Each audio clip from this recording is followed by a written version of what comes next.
بہت سارے لوگ یزید کے نام پہ اسلامی تاریخ میں یزید کے بعد بھی گزرے ہیں.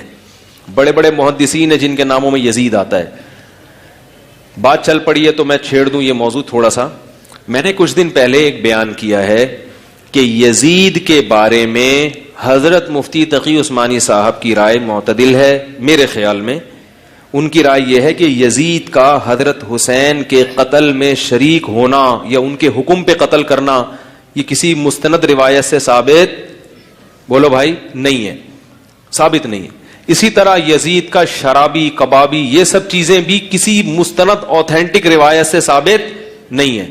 روایتیں بھی ہیں، اس طرف بھی ہیں اس طرف بھی ہیں، کوئی مستند مضبوط چیز نہیں ہے. شرعی شہادت چاہیے نا فاسق قرار دینے کے لیے، تو وہ نہیں ہے. اس بیس پہ حضرت مفتی تقی صاحب کی رائے یہ ہے کہ یزید کے بارے میں کیا کیا جائے؟ خاموش. وعلیکم السلام ورحمۃ اللہ. جی، آپ کا یہ کہنا کہ کئی بزرگان دین کا نام یزید تھا اور یزید کے تعلق سے جتنی فاسق اور فاجر کی روایت ہیں وہ مستند نہیں ہیں. دیکھیے، جن بزرگان دین کا نام یزید رکھا گیا تھا، پہلے یہ ثابت کیا جائے کہ ان کے والدین نے حضرت امام علی مقام رضی اللہ تعالیٰ عنہ کے مقابلے میں جو یزید تھا اس کی نسبت سے رکھا تھا، یا جنگ بدر میں جو صحابہ کرام جن کے لیے جنت کی بشارت اللہ کے رسول صلی اللہ علیہ وسلم نے دی ہے اور جن کے لیے جنت کی بشارت قرآن کریم میں اللہ تعالیٰ نے دی ہے، ان کی نسبت سے یزید رکھا گیا ہے. اس لیے کہ صحابہ کرام میں یزید نام کے بزرگان دین تھے اور اصحاب بدر میں بھی یزید نام کے صحابہ کرام رضوان اللہ علیہم اجمعین تھے. تو یہ ایک بہتان لگانا ہوا بزرگان دین پر. پھر یہ کہنا کہ فاسق اور فاجر کی روایتیں یہ مستند نہیں ہیں، یہ صرف اور صرف یہ دیوبندی فالوورز کہتے ہیں، اور جس کو یہ مانتے ہیں تقی عثمانی جو کہ ایک اور دیوبندی ہے. تو دیوبندی اپنے ہی دیوبندی اساتذہ سے یہ کہتے ہیں، اس لیے کہ اس شخص نے یہ بھی کہا کہ تقی عثمانی صاحب کی بات مجھے معتبر لگتی ہے. یہ بات ان کے حساب سے صحیح ہے، اس لیے کہ یہ دیوبندی فالوورز ہے.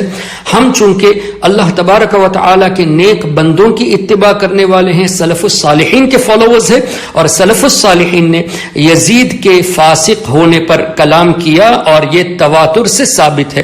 یہاں تک کہ سیدنا امام اعظم امام ابو حنیفہ رضی اللہ تعالیٰ عنہ نے یزید کے کفر کے تعلق سے سکوت اختیار فرمایا، لیکن فاسق و فاجر ہونے میں کوئی شک نہیں فرمایا، بلکہ فاسق و فاجر یزید کا ہونا یہ ثابت ہے. دراصل بات یہ ہے، جیسا کہ اعلیٰ حضرت امام اہل سنت مولانا شاہ احمد رضا خان رحمۃ اللہ تعالی علیہ نے دیوبندیوں کے تعلق سے واضح طور سے فرما دیا کہ دیو کے بندوں سے ہم کو کیا غرض؟ یہ تو دیو کے بندے ہیں، یہ تو شیطان کے بندے ہیں، ہمیں ان سے کیا غرض؟ دیو کے بندوں سے ہم کو کیا غرض؟ ہم ہیں عبد مصطفیٰ، پھر تجھ کو کیا؟ دیو تجھ سے خوش ہیں، پھر ہم کیا کریں؟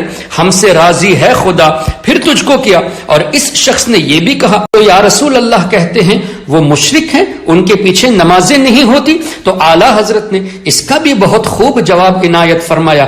فرماتے ہیں بیٹھتے اٹھتے مدد کے واسطے یا رسول اللہ کہا، پھر تجھ کو کیا؟ اور ایسے لوگوں کو مزید اور جلانے کے لیے اعلیٰ حضرت نے فرمایا غیظ میں جل جائیں بے دینوں کے دل، یا رسول اللہ کی کثرت کیجئے.